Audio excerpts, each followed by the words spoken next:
شروع اللہ کا نام لے کر جو بڑا مہربان نہایت رحم والا ہے۔ ستارے کی قسم جب غائب ہونے لگے کہ تمہارے رفیق یعنی ہمارے نبی نہ رستہ بھولے ہیں نہ بھٹکے ہیں اور نہ یہ خواہش نفس سے کچھ بولتے ہیں۔ یہ قرآن تو ایک وحی ہے جو ان کی طرف بھیجی جاتی ہے، ان کو نہایت قوت والے نے سکھایا یعنی جبرائیل نے جو طاقتور ہیں۔ پھر وہ پوری طرح بیٹھے جبکہ وہ آسمان کے اونچے کنارے پر تھے، پھر وہ قریب ہوئے، پھر مزید نیچے آ گئے تو وہ 2 کمان کے فاصلے پر ہو گئے یا اس سے بھی کم۔ پھر اللہ نے اپنے بندے کی طرف جو حکم بھیجا سو بھیجا۔ جو کچھ انہوں نے دیکھا ان کے دل نے اس کو جھوٹ نہ جانا۔ کیا جو کچھ وہ دیکھتے ہیں تم اس میں ان سے جھگڑتے ہو؟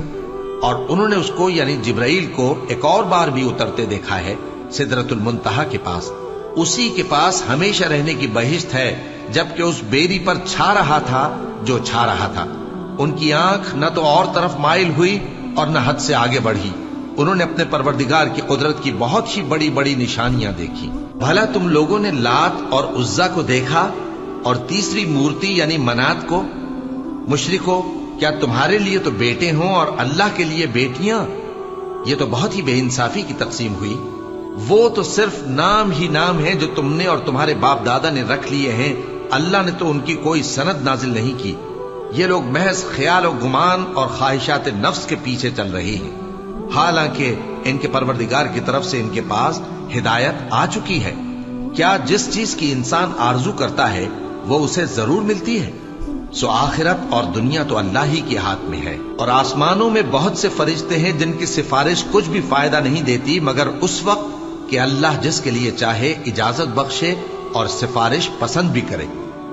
جو لوگ آخرت پر ایمان نہیں لاتے وہ فرشتوں کو لڑکیوں کے نام سے موسوم کرتے ہیں، حالانکہ ان کو اس کی کچھ خبر نہیں۔ وہ صرف خیال و گمان پر چلتے ہیں، جبکہ خیال و گمان حق کے مقابلے میں کچھ کام نہیں آتا۔ تو جو ہماری یاد سے روگردانی کرے اور صرف دنیا ہی کی زندگی کا خواہاں ہو، اس سے تم بھی منہ پھیر لو۔ ان کے علم کی یہی انتہا ہے۔ تمہارا پروردگار اس کو بھی خوب جانتا ہے جو اس کے رستے سے بھٹک گیا، اور اس سے بھی خوب واقف ہے جو رستے پر چلا۔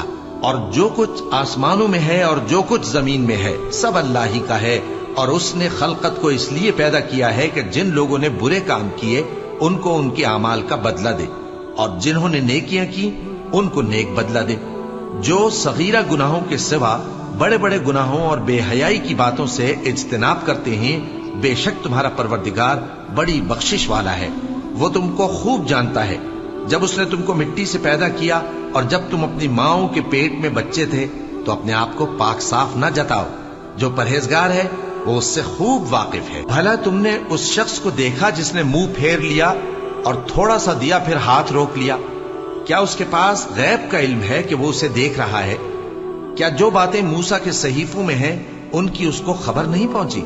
اور ابراہیم کے صحیفوں کی جنہوں نے حق اطاعت اور رسالت پورا کیا، وہ یہ کہ کوئی شخص دوسرے کے گناہ کا بوجھ نہیں اٹھائے گا، اور یہ کہ انسان کو وہی ملتا ہے جس کے لیے وہ محنت کرتا ہے، اور یہ کہ اس کی محنت کا جائزہ لیا جائے گا، پھر اس کو اس کا پورا پورا بدلہ دیا جائے گا، اور یہ کہ تمہارے پروردگار ہی کے پاس پہنچنا ہے، اور یہ کہ وہ ہنساتا اور رلاتا ہے، اور یہ کہ وہی مارتا اور جلاتا ہے، اور یہ کہ وہی دونوں جوڑے یعنی نر اور مادہ پیدا کرتا ہے یعنی نطفے سے جو رحم میں ڈالا جاتا ہے، اور یہ کہ قیامت کو دوبارہ اٹھانا اسی کا ذمہ ہے، اور یہ کہ وہی دولت مند بناتا اور وہی مفلس کرتا ہے، اور یہ کہ وہی شیرا نامی تارے کا بھی مالک ہے، اور یہ کہ اسی نے عاد اول کو ہلاک کر ڈالا اور سمود کو بھی، غرض کسی کو باقی نہ چھوڑا، اور ان سے پہلے قوم نوح کو بھی۔